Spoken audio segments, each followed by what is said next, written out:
Bienvenidos a Descifrando el Cáncer.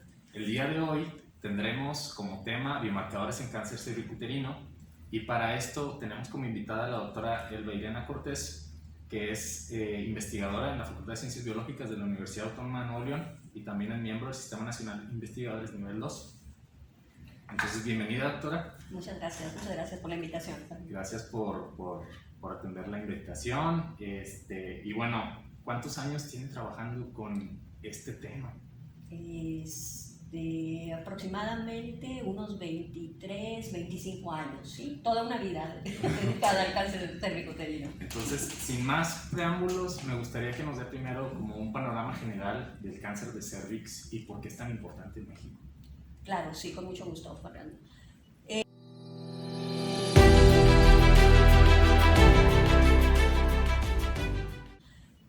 El cáncer cervicuterino es un problema prioritario de salud pública para México, para países en vía de desarrollo como México. Ocupa el segundo lugar de muerte en nuestro país, después del cáncer de mama. Aproximadamente cerca del año 2000, las prevalencias eran muy similares entre el cáncer de mama y el cáncer de cervix. Con los avances que han tenido actualmente las técnicas de detección, de tratamiento, ha disminuido un poco la prevalencia de cáncer de cervix, pero sigue siendo un problema muy importante de salud para nuestro país. Se estima que en México fallecen aproximadamente 4.500 mujeres por este tipo de neoplasia. Y es una neoplasia que es completamente curable, 100% curable si se detecta a tiempo. De ahí la importancia de tener biomarcadores, en este caso en lo que yo me he enfocado son biomarcadores citogenéticos, es decir, biomarcadores cromosómicos, o también hemos hecho algunos trabajos en la búsqueda de biomarcadores moleculares para tener herramientas de hacer un buen diagnóstico, un buen pronóstico y un buen tratamiento de esta neoplasia.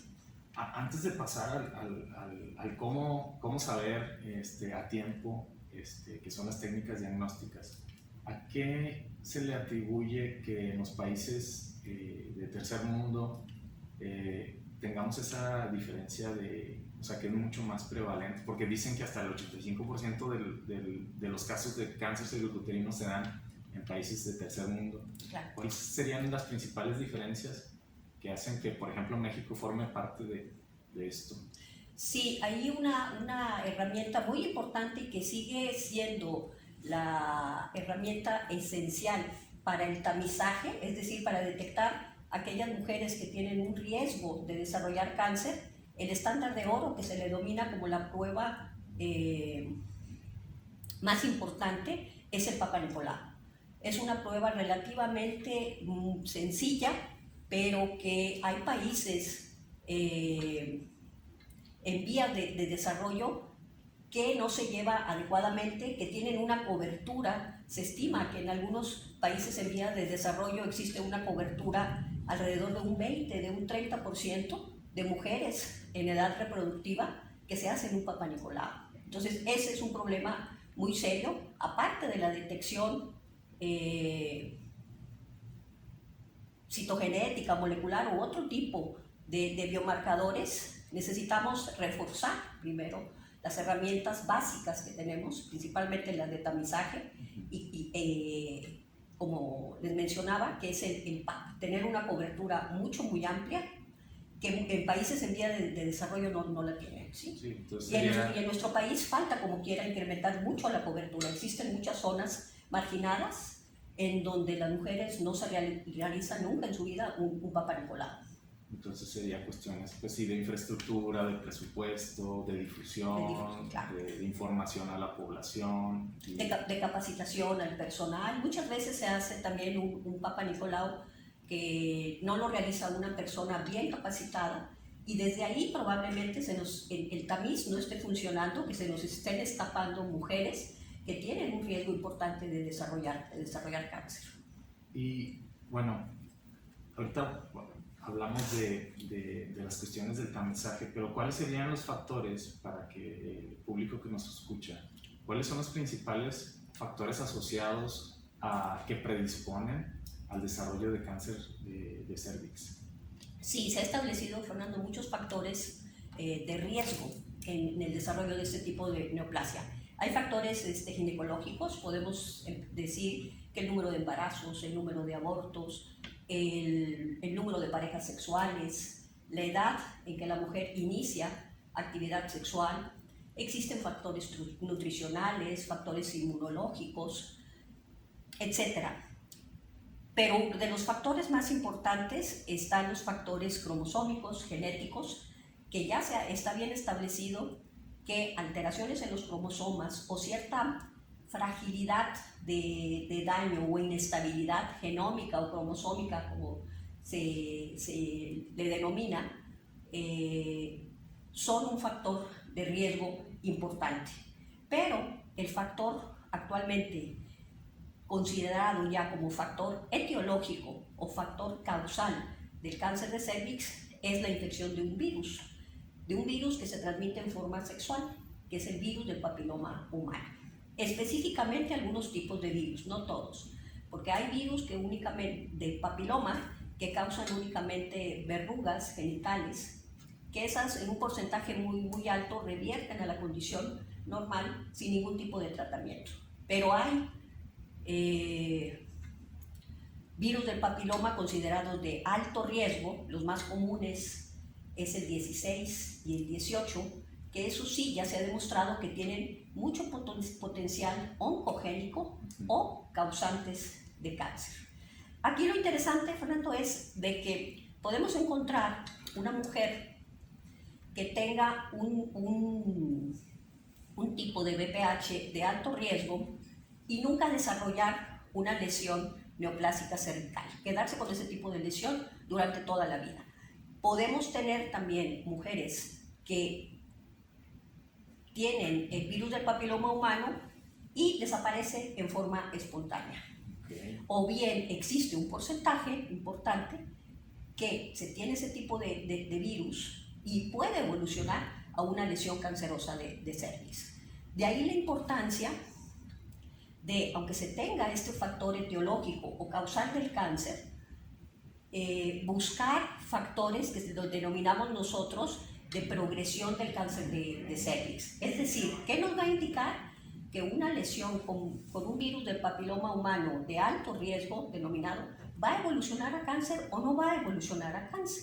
Entonces, ahí nosotros es donde investigamos factores citogenéticos que involucran, repito, cromosomas o la fragilidad de estos cromosomas para que existan rompimientos que nos puedan definir qué tipo de lesiones van a evolucionar o no. Eso se les llama biomarcadores pronósticos de la evolución de la enfermedad. Antes de continuar, me gustaría reafirmar una de estas partes que nos dijo, porque se me hace que es bastante importante. Y de hecho era lo que le quería preguntar, porque nos dijo precisamente lo que era mi pregunta, me la resolví antes de que se la preguntara. Porque entonces, si la infección por BPH 16, sobre todo, me predispone a riesgo de cáncer cervicuterino, entonces, ¿cuáles serían las pruebas para saber si soy portador y entonces estar al tanto? Pero entonces nos acaba de decir que no implica necesariamente que si tengo la infección voy a progresar a cáncer cervicuterino, pero que tengo pues más riesgo que la gente que no tiene la infección. Así es. Entonces nos acaba de decir, le digo que resolvió muchas cosas antes de que se las preguntara. Perdón. No, está excelente, está excelente. Porque de hecho eso es lo que queremos transmitir, o sea, que nos dé muchas respuestas. Porque la siguiente quería preguntar, entonces, ¿cuáles serían las técnicas complementarias que me van a ayudar a saber si soy pues portador y además que estoy en riesgo de la transformación? Y aquí entran esas pruebas complementarias en donde es especialista. Entonces, primero, háblanos un poquito de qué son las alteraciones cromosómicas y cómo se denomina eso, o sea, en la clínica, cómo sabemos si algo está mal o bien en los cromosomas, y cuáles serían las pruebas que nos permitirían saber, bueno, una es que si tenemos el VPH, y otra es que además ya se afectaron los cromosomas, que se sabe que algo tiene que ver por ahí, ¿verdad? Exacto, sí, así es, Fernando. Nosotros el cariotipo de los humanos es de que tenemos 46 cromosomas, ¿sí? Las mujeres tenemos 22 pares que nos van a determinar características que no son sexuales y un par de cromosomas X que nos determinan el que seamos mujeres, ¿no? Las características sexuales. Los varones tienen sus 22 pares de cromosomas que determinan características no sexuales, y en lugar de tener un par XX, como lo presentamos las mujeres, los varones presentan un cromosoma X y un cromosoma Y. ¿Verdad? Entonces, eso le llamamos el cariotipo de los humanos. Cada uno de estos pares de cromosomas tienen una forma muy particular que los especialistas que trabajamos la citogenética, que es el estudio de los cromosomas, podemos identificar en el laboratorio cuando algún par de cromosomas presenta alguna alteración, que le falte alguna porción del cromosoma, eso se le llama una deleción, que alguna región la tenga duplicada, el término citogenético es eso, duplicación de alguna región cromosómica, que un fragmento de un cromosoma se rompa y se vaya a otro cromosoma, eso es una translocación. Son cuestiones técnicas que los especialistas podemos identificar ese tipo de alteraciones. Y además también existen, esas se les llaman alteraciones estructurales.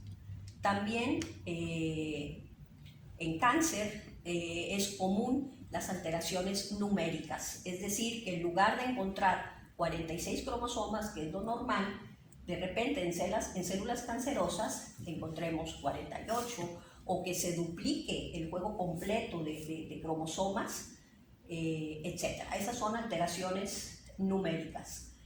En cáncer de cervix se ha involucrado mucho en estudios citogenéticos el par de cromosomas número 1. Se estima que entre un 80 y un 90% de las pacientes que presentan cáncer cervicuterino presentan alguna alteración, ya sea numérica o estructural, en este cromosoma, y el cromosoma 3 sobre todo también está muy involucrado en este tipo de cromosomas. Entonces recientemente surge un término en que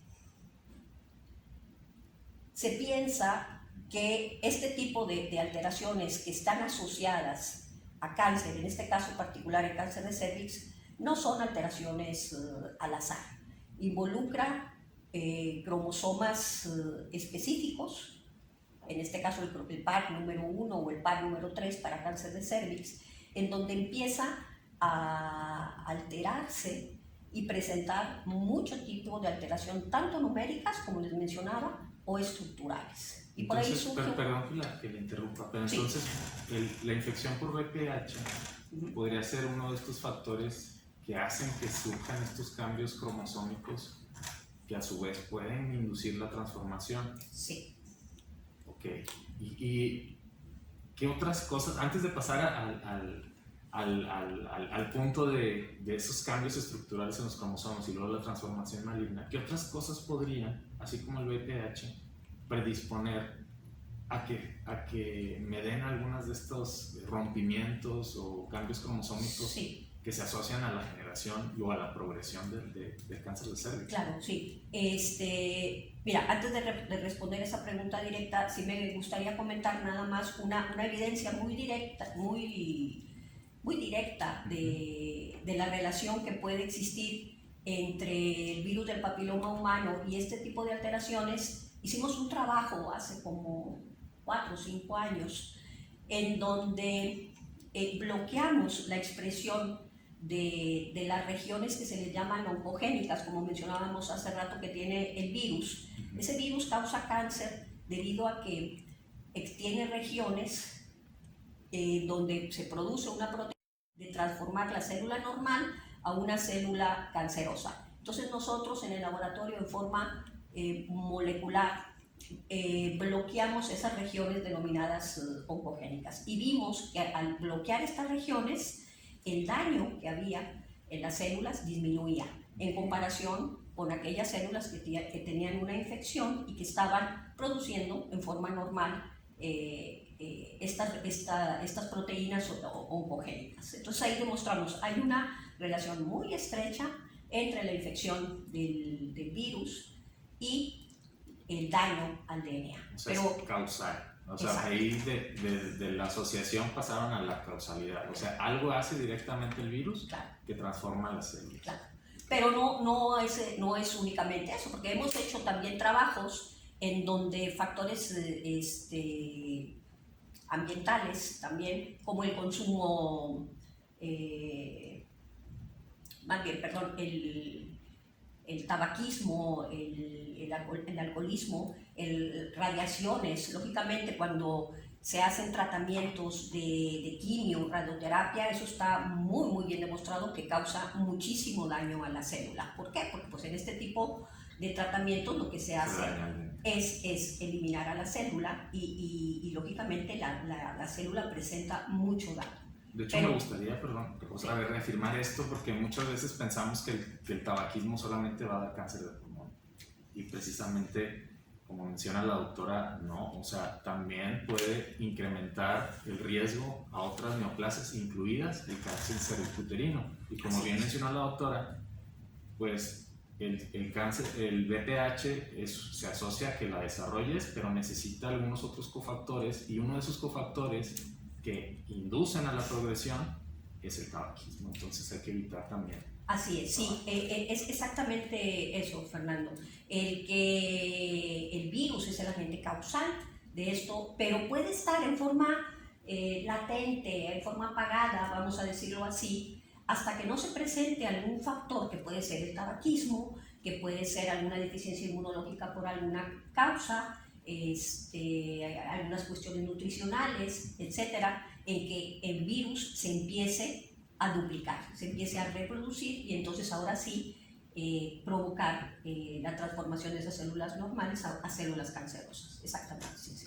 Entonces se tienen que juntar algunos factores, como en casi todas las neoplasias son multifactoriales, con excepción de las que son por herencia genética, ¿no? Pero esta sería una tumoración principalmente esporádica, es decir, que se asocia al estilo de vida, en este caso con un agente infeccioso. Retomando esto que acabo de decir, ¿hay algunas causas genéticas de cáncer cervicuterino? No se ha demostrado. Es muy cierto lo que comentas. Aquí se han observado agentes ambientales, como todos los que hemos comentado, desde la infección, cuestiones ginecológicas, nutricionales, inmunológicas, pero no hay una predisposición genética. Muy diferente, nada más para marcar una diferencia a lo que es el cáncer de mama. En cáncer de mama sí, ahí ya se encuentran algunos genes que te pueden marcar una predisposición a desarrollar un cáncer de mama. En cervix no se ha encontrado un factor genético o alguna predisposición genética para esa neoplasia. Entonces, gran parte son básicamente prevenibles. Sí, con buenas prácticas, con más difusión de la información, con los screenings, los tamizajes. Y bueno, ahorita hablamos de las vacunas al final, que al final me gustaría que retomemos todo esto como para decir, bueno, ¿cómo lo vamos a hacer? Ajá. Pero entonces, con las alteraciones, esto de las alteraciones cromosómicas y la carcinogénesis, me gustaría que nos hable, o sea, cómo ha ido cambiando, ¿no? Porque estábamos muy centrados en las mutaciones. Y luego de pronto vienen los eventos catastróficos en los cromosomas y de pronto dicen, ¿saben qué? No en todos los casos necesitamos ir acumulando de mutación por mutación. A veces con un solo evento catastrófico en los cromosomas y listo, y tienes un cáncer. Entonces, que nos hable de eso. Sí, así es muy cierto, Fernando. Durante mucho tiempo pensábamos que la aparición de alguna lesión cancerosa o de algún otro padecimiento era el resultado de una serie de acumulación de mutaciones, que estas mutaciones también están asociadas al daño al DNA. Se piensa que existe cierta inestabilidad en estos cromosomas que hablábamos hace rato, y que al acumularse todo este tipo de daño al DNA se puede reflejar en mutaciones que se iban acumulando poco a poco y llegar a un punto en que pudiera desarrollar, en este caso, un cáncer cervicuterino. Pero a partir del 2012, 2013 surge un término nuevo que actualmente se está estudiando muchísimo, que es el término cromotripsis, que viene de la raíz etimológica de una catástrofe, ¿sí?, en cromosomas, en un solo evento, como comentabas. Ahí no es de estar acumulando mutación tras mutación, en un solo evento catastrófico, muy masivo, en regiones particulares de nuestro cariotipo, en regiones particulares de esos 23 cromosomas que comentábamos, o bien en regiones particulares de algún cromosoma.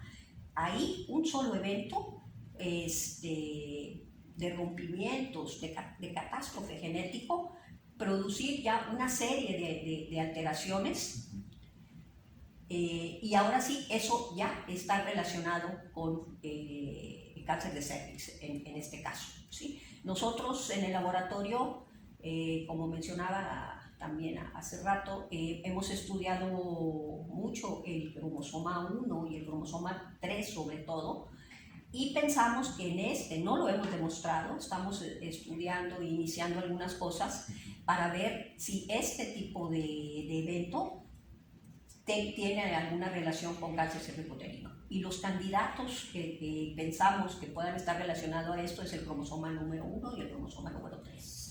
¿Cuáles técnicas están utilizando en el laboratorio para ver esta estabilidad o inestabilidad cromosómica, para ver las rupturas? Porque sé que tienen muchas técnicas para ver estas regiones que se quedaron fuera de los cromosomas por los rompimientos. ¿Cómo le hacen en el laboratorio para saber que está sucediendo esto en un paciente? Porque además trabajan con pacientes del Instituto Mexicano del Seguro Social. O sea, no solamente como tenemos muchos invitados que nos hablan solamente de estudios in vitro, de estudios con celulitas, de estudios solamente en el computador, no in silico, pero ustedes trabajaron con muestras de pacientes. Sí, así es, con muestras de pacientes ahí del Instituto Mexicano del Seguro Social.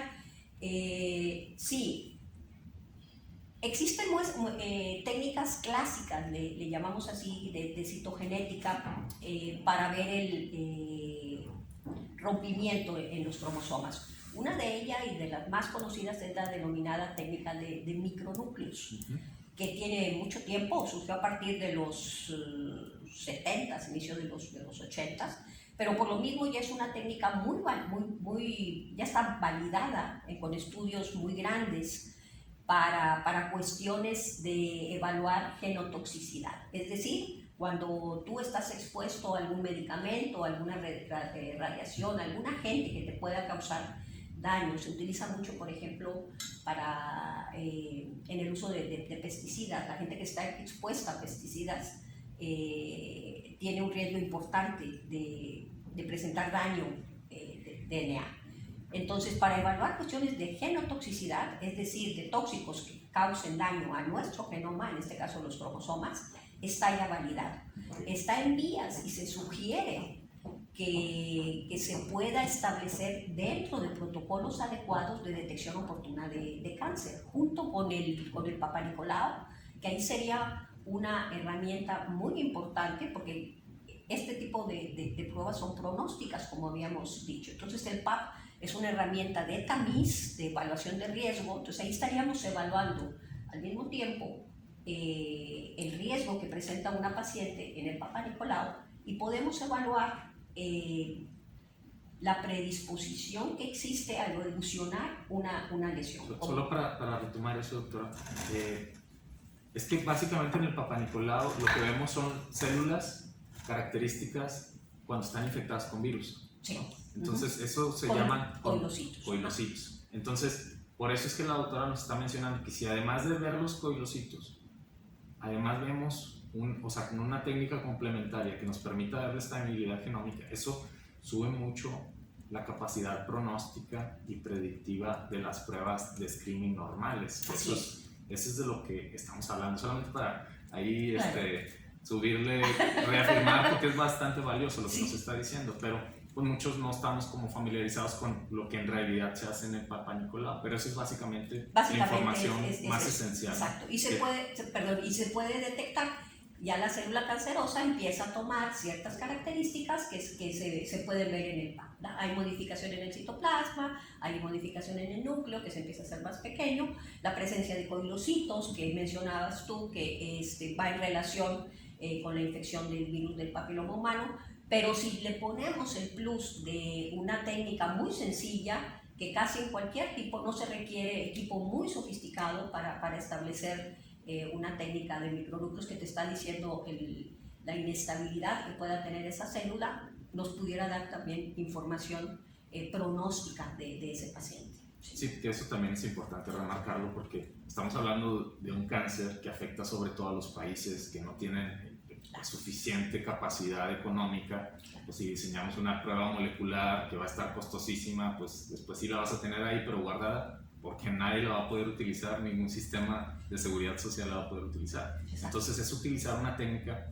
de fácil uso, o sea, que no sea muy complicada, que la desarrollen en el hospital, en los laboratorios del hospital, y que además sea pues barata también, ¿no? O sea, es importante que sea barata. Y además que ya está validada en otra área, ¿no? O sea, está genial. Sí, exactamente. Entonces, se está en vías de eso, y como sabes, en todo el proceso de investigación, al momento de aplicar los resultados, es un proceso largo, que se tienen que validar los resultados, pero esta prueba sería una prueba candidata muy buena para ser integrada a la detección oportuna del cáncer, por todas las condiciones que mencionabas tú.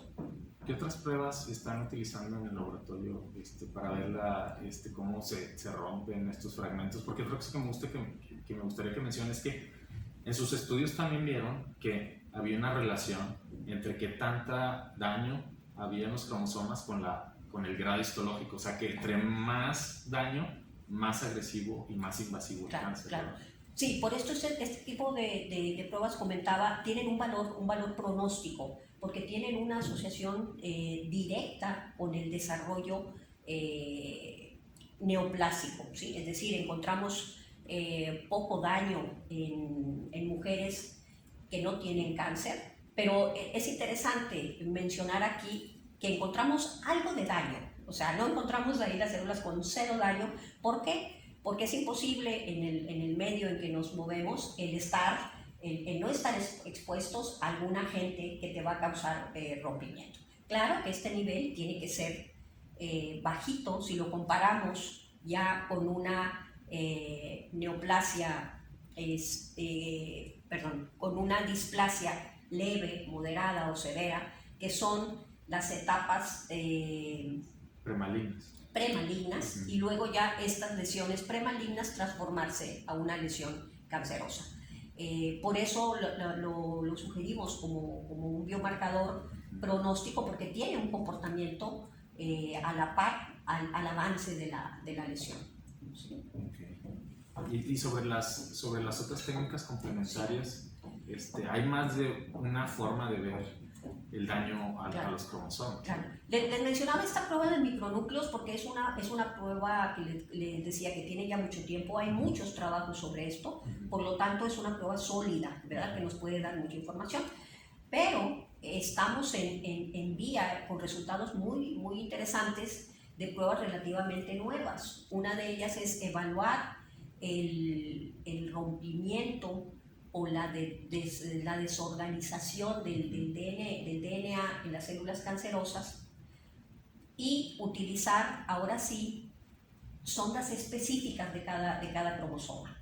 Para decirlo en forma sencilla, metemos fragmentos de DNA marcados, que lo marcamos en el laboratorio de algún color, dependiendo del marcaje que es como un colorante, ¿no? Es como un colorante. Podemos marcarlo de rojo, de verde, para luego observar en un microscopio de fluorescencia, en donde encontremos ese color, quiere decir que existe más daño. Un marcaje muy discreto nos va a indicar una condición normal, pero un marcaje fluorescente que es muy evidente, eso nos está marcando muchísimo daño.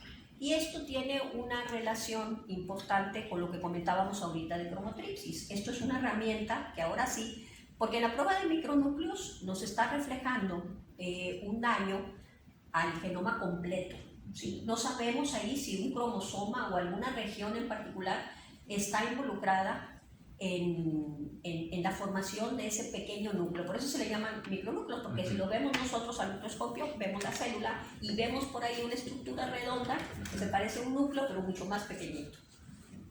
No sabemos, pero ya si a ese tipo de células metemos, se les llama en forma técnica en nuestro laboratorio, sondas marcadas con colorantes fluorescentes, que no quiere decir más que pedazos de DNA que ponemos un colorante para verlo en el microscopio de fluorescencia, ahí ya podemos saber el origen de ese marcador, ¿sí? de ese micronúcleo en este caso, si tenemos la prueba de micronúcleos, pero si lo hacemos mediante otra técnica que denominamos nosotros DVD, FISH, ya cuando metemos colorantes fluorescentes, ahí ya metemos una técnica especializada en donde involucra colorantes fluorescentes. Ahí sí ya podemos saber el daño a qué cromosoma está asociado. ¿Por qué? Porque esos pedacitos de DNA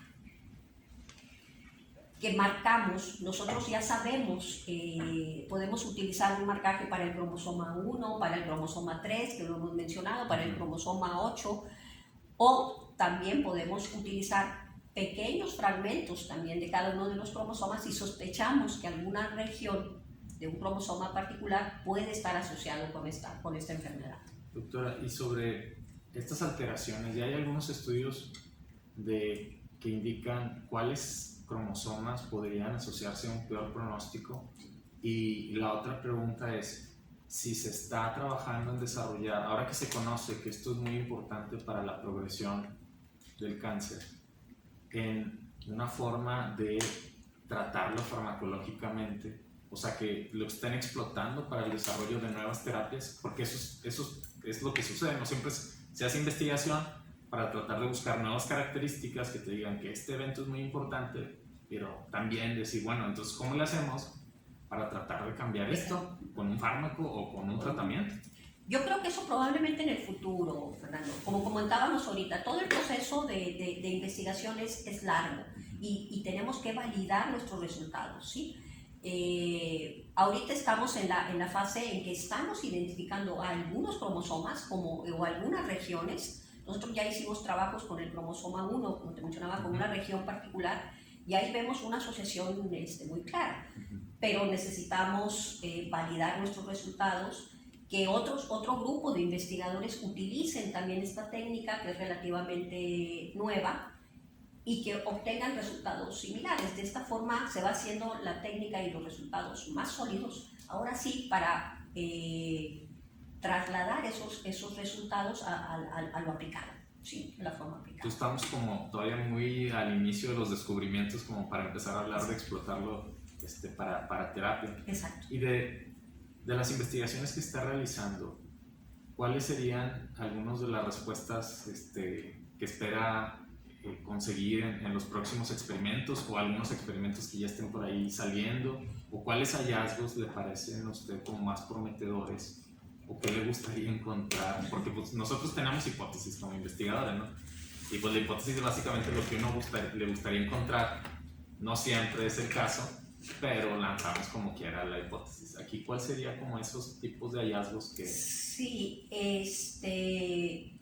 ahí lo que llama mucho la atención es esto que hablábamos hace rato. El hecho de pensar de que a lo mejor regiones muy particulares de nuestro genoma, muy localizadas, pudieran estar asociadas con esto. Que a lo mejor la causa, esta inestabilidad, como lo comentábamos también, la puede causar el virus, sí, puede ser, que también hay que demostrarlo. Pero yo creo que lo interesante de esto es localizar regiones muy particulares asociadas con el desarrollo de cáncer cervicuterino para ahora sí pensar ya en forma práctica de qué forma podemos, en forma de utilizando técnicas moleculares de ingeniería genética, de ver de qué forma podemos bloquear esas regiones. ¿Sí? Me gustaría cambiar un poquito de tema, pero porque también sé que está ahora haciendo y explotando estas técnicas en cuestiones ambientales.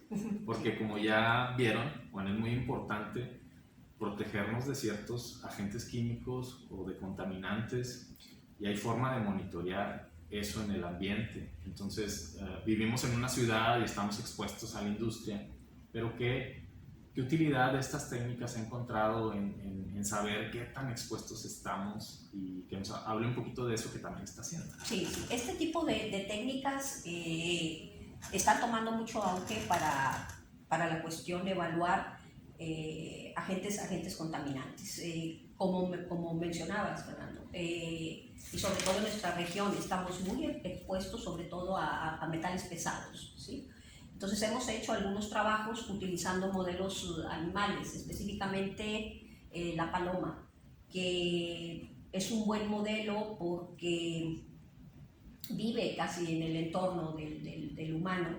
Entonces los resultados que vemos en la paloma se pueden trasladar hasta cierto punto en lo que puede estar ocurriendo en el humano.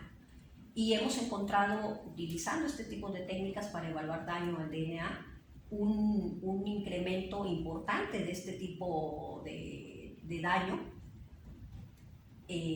dependiendo de la concentración de los metales que encontramos.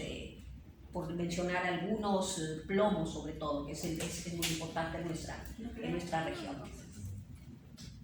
Desde el punto de vista clínico, ¿por qué es importante esto? Porque como hemos dicho en esta plática, el daño al DNA, esos rompimientos que se forman en el cromosoma, hemos encontrado una asociación muy estrecha con cáncer.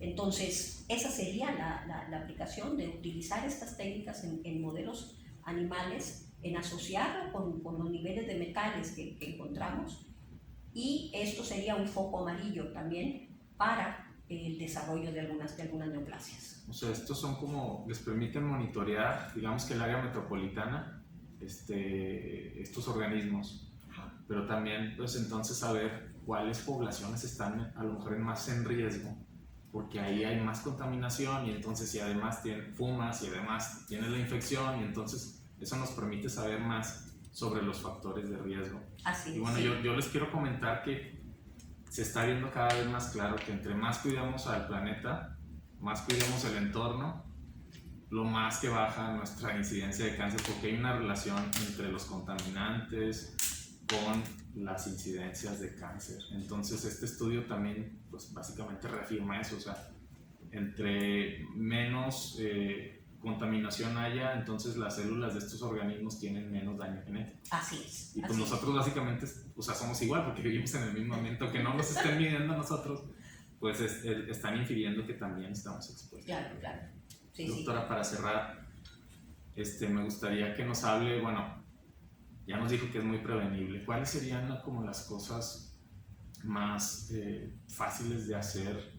O sea, que a usted se le ocurriría decir, bueno, con este tipo de actividades o de cuestiones de prevención, pues se reduciría mucho la incidencia. ¿O qué nos dicen pues, los estudios epidemiológicos a la evidencia de cuáles son los factores que pesan más para tratar de prevenir el riesgo a desarrollar cáncer cervicuterino? Sí, mucho tiene que ver con lo que mencionabas, Fernando. Comentábamos en un principio que el principal factor etiológico de esto es el virus del papiloma. Entonces, una cosa muy importante es seguir con lo de las vacunas, que existen ya 2 vacunas comerciales. Pero es importante también estudiar nuestra población, porque en un estudio muy grande que hicimos, cerca de 4,000 pacientes que incluimos a nivel nacional, colaboramos con la Ciudad de México, con Yucatán, con Puebla, Guadalajara. Nos dimos cuenta que la prevalencia de algunos tipos de virus no es igual que aquellos países que desarrollaron la vacuna. A nivel mundial se reporta como el virus más prevalente relacionado con cáncer el tipo 16, ¿verdad? Pero enseguida del 16 muchos de los países reportan el 18. Pero haciendo este estudio muy amplio, nos dimos cuenta que nuestra población no es el 18, es el grupo de los 30 y el virus 52, 58. Y las vacunas están hechas para protección sobre todo de virus papiloma 16 y 18.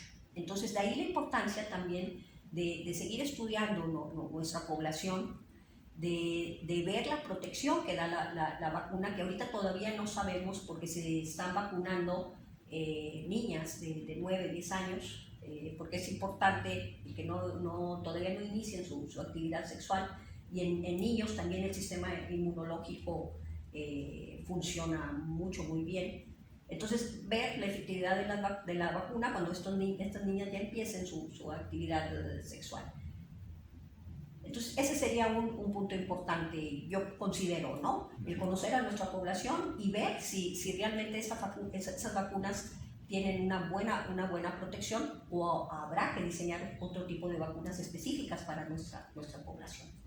Y otro factor bien importante, que también lo comentabas, es que ya sabemos, que ya nos quedó claro que aparte de la infección, es muy importante el daño que pueda existir en nuestro DNA, ¿sí? En nuestros cromosomas, en nuestro genoma, y que el medio ambiente está muy relacionado. El consumo de algunos alimentos, la exposición a contaminantes, como lo mencionaba. Entonces yo creo que esos dos tipos de cosas son importantes. Y por último también incluiría